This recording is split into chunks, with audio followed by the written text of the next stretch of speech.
have with us these speakers from Sunway in Malaysia, and I'm very glad to be associated with them. Our university is associated with them now, and very thankful for them to be here.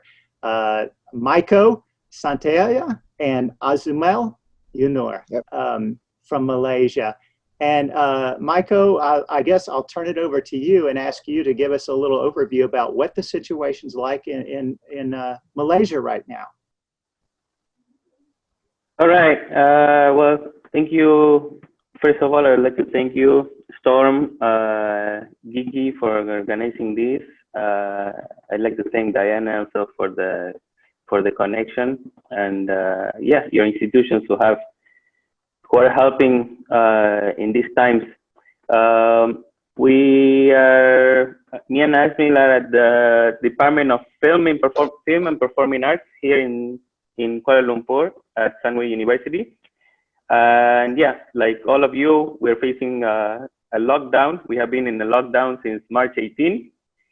Yesterday, the Prime Minister gave a speech commemorating the beginning of the fasting month of Ramadan. And with that, he also took the opportunity to announce that they will be extending the lockdown for another 2 weeks. So that's how we are starting the holy month here in Malaysia. So I think, first of all, I thought I'd share a couple of examples of what is happening, both in terms of cancellation of events, but also of different opportunities that have come up given this COVID-19 situation. So I hope you can see my screen here. So basically, okay, this is me, Mayco, and my colleague Azmyl Yunor. He's a musician, singer-songwriter, instrumentalist, organizer of events. That's multiple things. So just a quick overview. So we have major festivals that hosted international artists in Malaysia have been cancelled. One of them is this Good Vibes Festival that was cancelled in 2020 given the COVID-19 situation. People that were going to come and do their tours in the region have also postponed their tours until further notice. Naturally, right now you cannot enter the country if you're a foreigner, even if you are a permanent resident in Malaysia.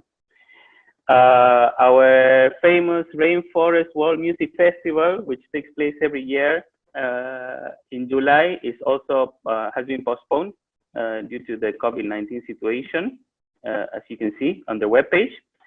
But then, as a result, a number of, I think, online strategies have emerged to try to not only support the local scene, but also to try to keep a momentum of performances going. So one of them was this Stay Strong, Stay in Malaysia lockdown party that took place April 18 with a lot of famous musicians, including Dasha Logan was there. We've also had this the Malaysian Communications and Multimedia Commission launched this Musik di Rumah, which is music at home, encouraging Malaysians to stay home. Basically, this MCMC, they love acronyms here in Malaysia. The MCMC is a partnership of over 300 Malaysian singers and musicians that include big names like Aida Jebat, Ziabi, Aizat Amdan, okay, this kind of national artists. Then what is also interesting, which I've been watching and has been quite nice, is this this organization called Musicians for Musicians of Malaysia.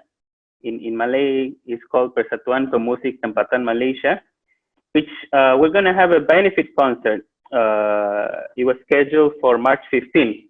The association which is consists of about 100 musicians, and a large number of them are actually very well-known musicians from the 70s and 80s. We're going to do this conference with this concert, which has been postponed due to the COVID-19 pandemic.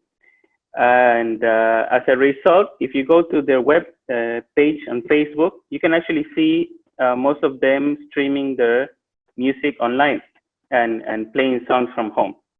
So it has been nice to watch them perform from their homes. Another initiative that took place is this festival Duduk Rumah, which took place March 27, and they have been doing a number of different activities with a number of musicians, and actually our very own Azmyl Yunor here participated and gave a concert, which was very well attended.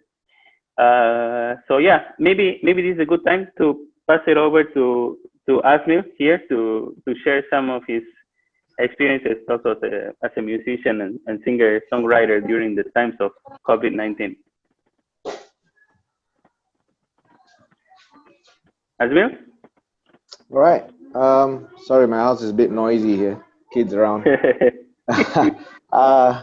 Yeah, it's. I can talk a bit about the festival Duduk Rumah. That came out of nowhere. It was right after the movement control order was called. So I was involved in 2 weekends. So they had the first one, which was very successful. We managed to surpass the target. I think the target they were aiming for was to fundraise for frontliners was, I think, 10,000 ringgit, which would have been about $2,000 US, but they achieved 2,500 or something. So they tried to repeat it the next weekend. So they got me to just play, but not for the main event. But I think they only managed to get a half, even though that second concert has a bigger names. So, but there's also, yeah, I think like Mayco said, all this effort by the ministry. So I was in the meeting with the new minister, because there was a change of government in Malaysia too. Same time this whole thing was happening. So that, I think, affected a lot of the confusion. So we met the Minister of the Communications and Multimedia, and they've also organized some large-scale concerts. But I think what really, in that meeting, some of the things that was brought up was also the concern, not just for artists, but I think the backliners, people involved in the production, sound people, etc. For films were crews. So, and apparently later on, after the meeting, the ministry came up with a sort of they declared that they're going to help out and fund artists and who need. But again, that's taking from the piggy bank, you know. What's really affecting us is like, yeah, we're really venues are shut. There's no performances. I've been just doing online shows on my Facebook and Instagram, and you know, friends who are full-time buskers, they've gone to online. But again, there's no real long-term game plan. Friends running venues are really struggling. I had a conversation with a friend who runs a live house here, and I'm closer to the independent music scene than the mainstream. And I think the independent music scene is where you get a lot more international bands coming through. Okay.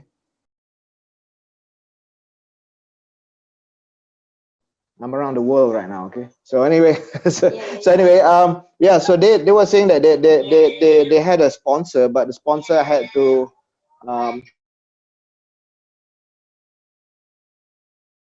so they've had okay. sponsors. I can totally relate.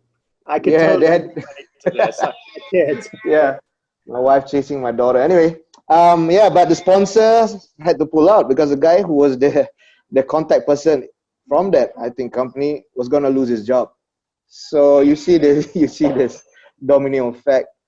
So I think we're trying to monitor. Yeah, it's really tough. Lot of the local venues were trying to also be optimistic, and they were getting in touch with me. Okay, can you play this date, these dates? And then they were just trying to preempt, just in case it gets lifted. But of course, then you know, the government just declares this every 2 weeks. So that also, to me, I think it's better if you just declare long term, like, okay, 1 month, so you can plan and not get artists hanging on and hoping things will shift. So I think from what was happening in Japan, it's quite interesting too. Yeah, there's a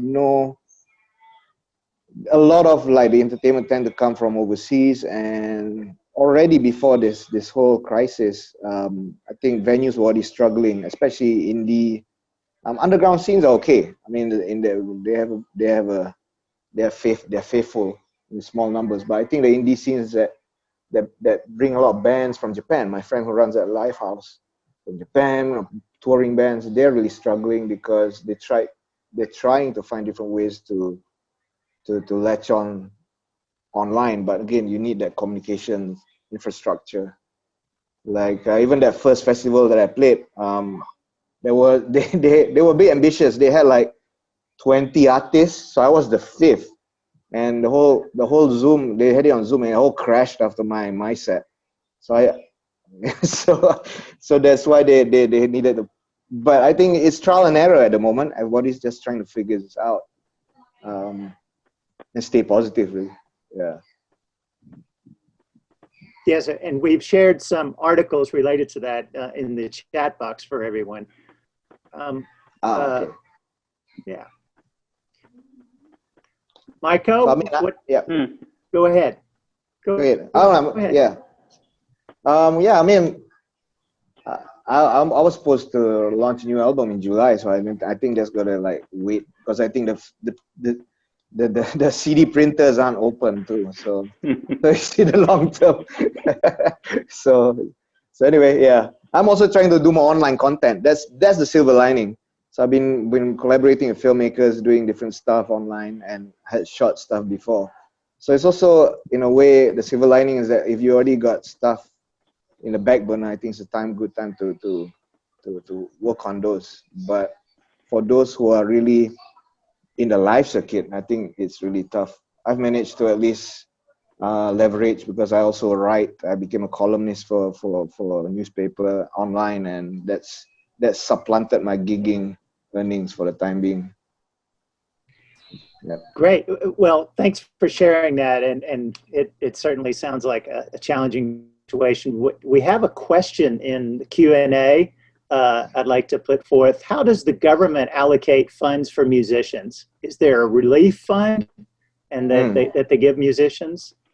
Yeah, this was what the multimedia and communication in the ministry was doing. They announced this fund, and I think that the tricky thing was that this ministry also covers the film industry, and also I think the theaters not so much, but I think in dire need was especially the film industry, and there's also the Malaysian Digital Economic Corporation. All this government agencies.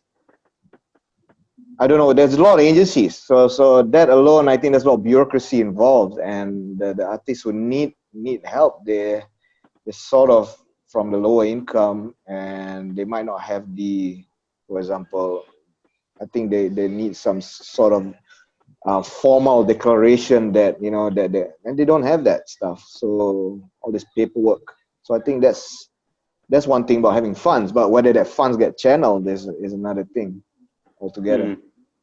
I think I saw the question.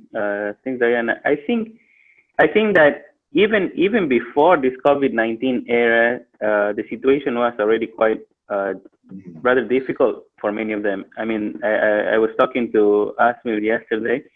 There had been even discussions about things like health insurance, retirement funds for musicians, that essentially should come from the ministry level. But these discussions are, they are somewhat always well received, but they don't quite materialize, I guess, in most of the times. That's why this organization called Musicians for Musicians Malaysia was trying to start that concept and that initiative, because they are the ones who are in a way being challenged by the situation, given that they are now in their 60s, 70s, and without retirement funds, without proper governmental support. So the situation has only gotten rather more challenging nowadays with the COVID-19 situation. Thank you for that. What do you think, if I were to ask you to predict what it will be like, what the situation will be like for musicians in the music industry, let's say 3 to 6 months down the line? What do you think it's going to look like, and what are you most hopeful for that will make it better than that prediction? You want to go first, Michael? Okay. So I think everybody's just going to start trying to get back. I think people want things to normalize again. But for me personally and some friends who are in the scene, I think we're bracing for very different. We even joked among ourselves. We sent out photos of gigs before and after, like, there was all these social distancing at gigs because there weren't many people coming, so I mean, some are optimistic, some are thinking like, wow, people have been cooped up in their house, they can't wait to get out. But at the same time, some people are also lost their income, or they've suffered income. So it's also about I think your disposable income and the economic state. So, but I think all the musicians definitely go out in droves, and I think this is also, I think we've got to be more. There's got to be such an ethical attitude. Like for myself, because I have a job and I have other ways to earn. So I don't really, when I play online, I don't really ask for tips per se, because I would tell them, if you want to donate, check out these guys, my busker friends, the older busker friends too, who I think they would need really strong institutional and support by the spaces that they usually perform in. And that all depends, I think, because a lot of the spaces that people perform are private spaces anyway in Malaysia. So I don't know. It's hard to say. I don't want to predict, but I think things are gonna pretty much be the same, but different, but equally dire, I think. I don't mean to sound dour, but I think that's where it's at the moment.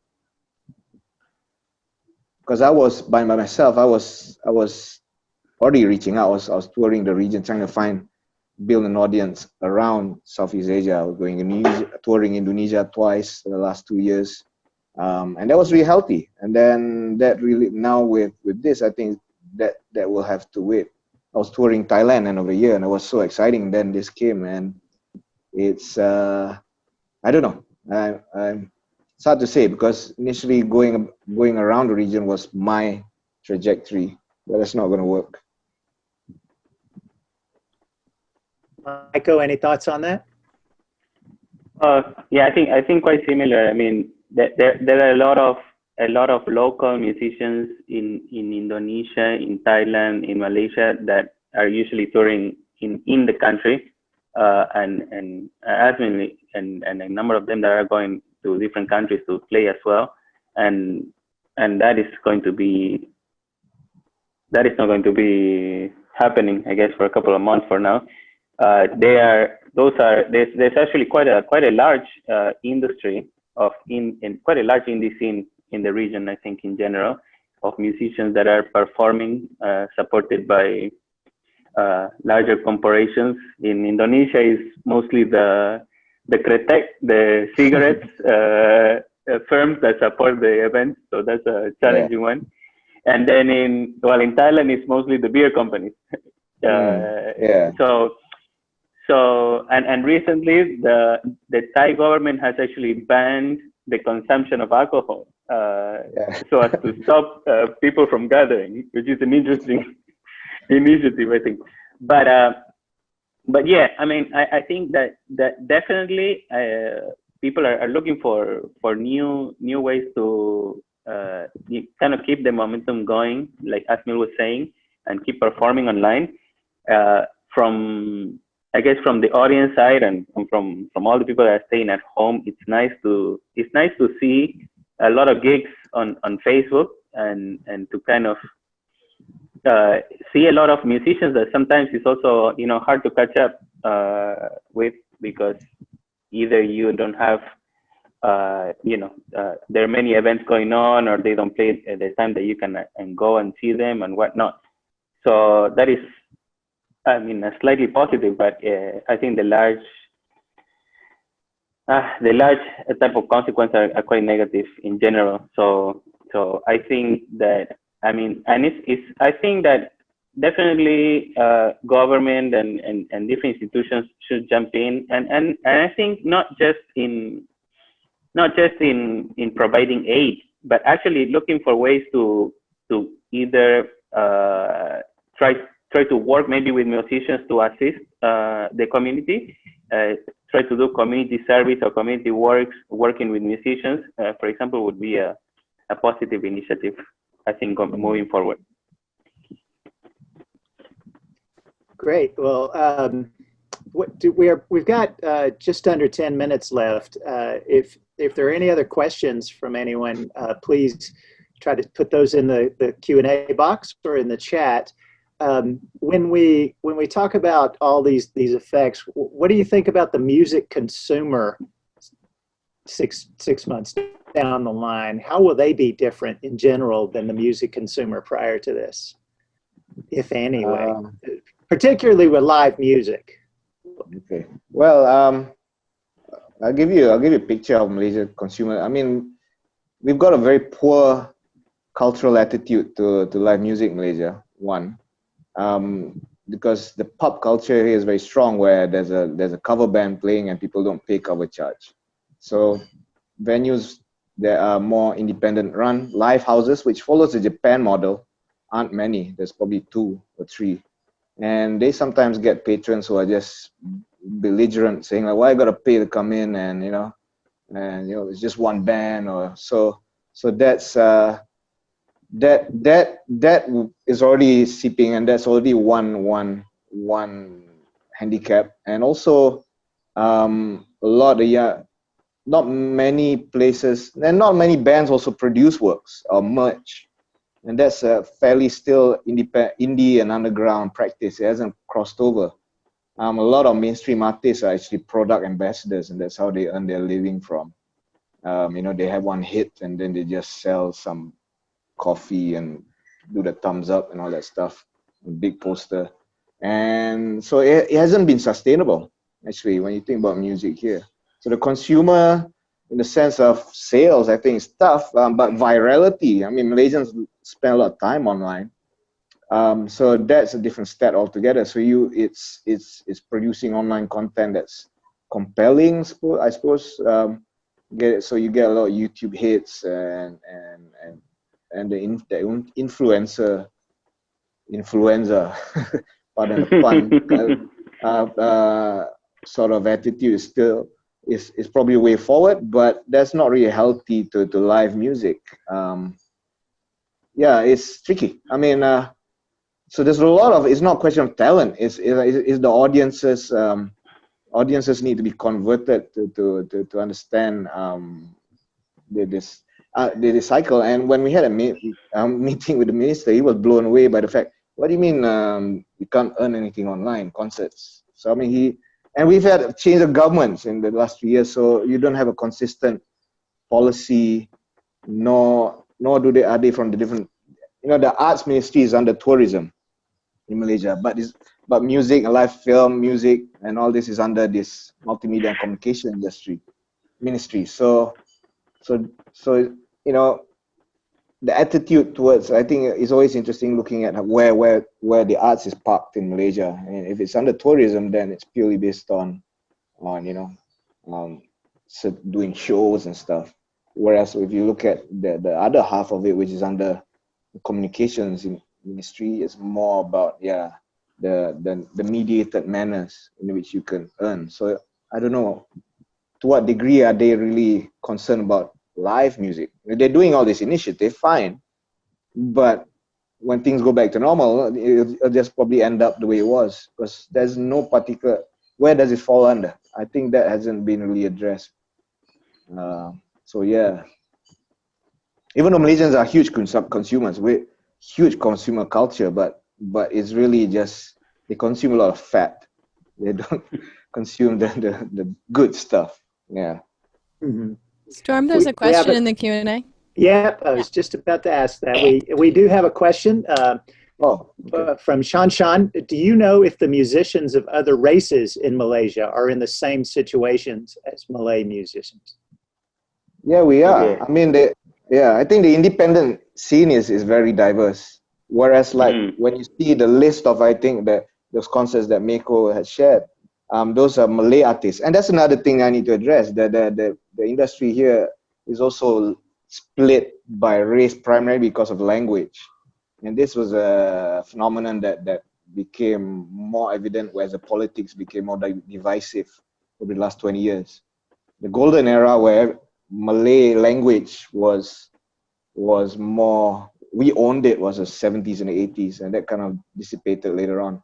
So, I mean, musicians in the different scenes are all suffering, I think, in a certain way. Yeah.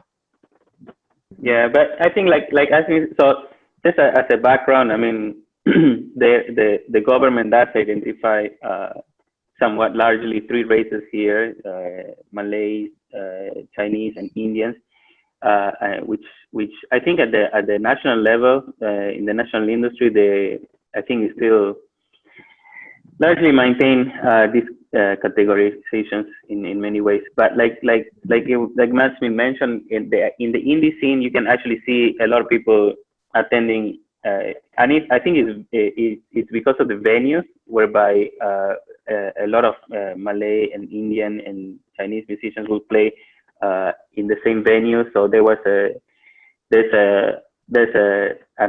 that's a meeting point, I guess. But yeah, I think a lot of them are suffering or struggling in some ways. I did see that there was a concert of Malaysian Chinese musicians in support of the situation in China. I think it was last month or 2 months ago. So there are sometimes I think solidarities that are sometimes racially based, but I think the struggle is pretty much shared at the moment. Yeah. Everything happens in Kuala Lumpur, so that's the thing. Yeah. Even though Borneo, Malaysia has a lot of talent, but they will come here to earn their trade.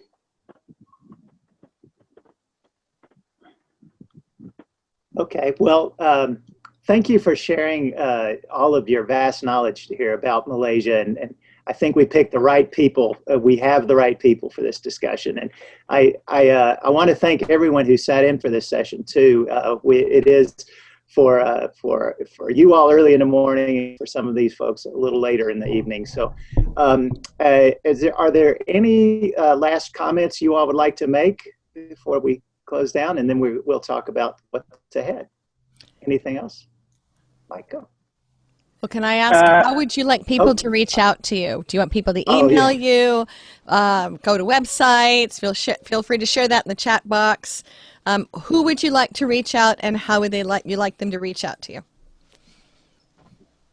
Yes, if you'll drop that in the chat box. Okay. I mean, I think in your webpage you have. I mean, he is the star really. I have him on my left here in the screen, so you can follow his music. He's often online, Azmyl Yunor. But yeah, you can reach us at. I think we left the webpage of Sunway University, where we have both our email addresses on Facebook, anywhere. Right. I also left some information about the initiative on change.org to support the event industry in Malaysia, and that I think will give a little bit of background to people that maybe are interested to understand what is going on in this side of the world. And yes, do support it also and sign if you can. But yeah, feel free to get in touch. Yeah, fantastic. Follow me on my Twitter, Instagram, Spotify, or whatever, everything. Yeah, just Google my name and you can find stuff there. But I think I'll put my email also in the chat if you want. That'd be great. Because I think on the main page we have many of your links. You're very linkable and you're very searchable, so that was very enjoyable to kind of track through. So.